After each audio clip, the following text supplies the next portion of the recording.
Good morning, viewers, and praise the Lord.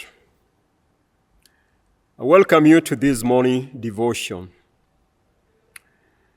Heavenly Father, we are before you.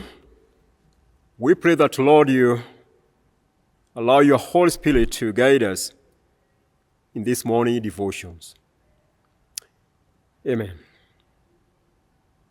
Today, we continue with Romans chapter 8 and verse 23.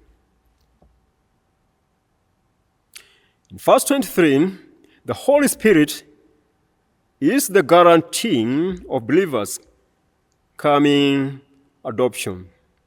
In Ephesians chapter 1 and verse 13, Paul emphasized that when believers heard the word and believed the gospel of salvation, then they are marked with a zeal, which is the promised Holy Spirit.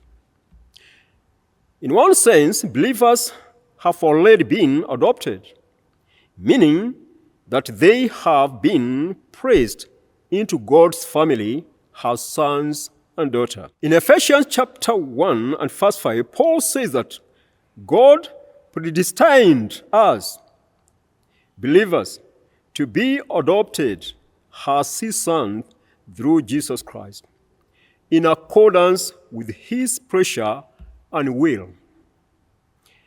But in a fuller sense, believers' adoptions will be complete when we receive our glorified body.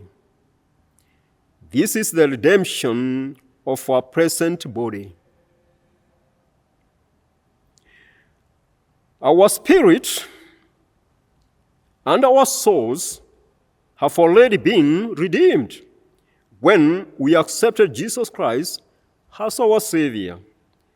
But our bodies await the day of rapture, as it is indicated in 1 Thessalonians chapter 4, verse 13 through 18. Believers are urged to be awake all the time and be busy with God's work, so that rapture day may find them ready. May God bless you as you continue meditating upon these words. See you tomorrow at the same time.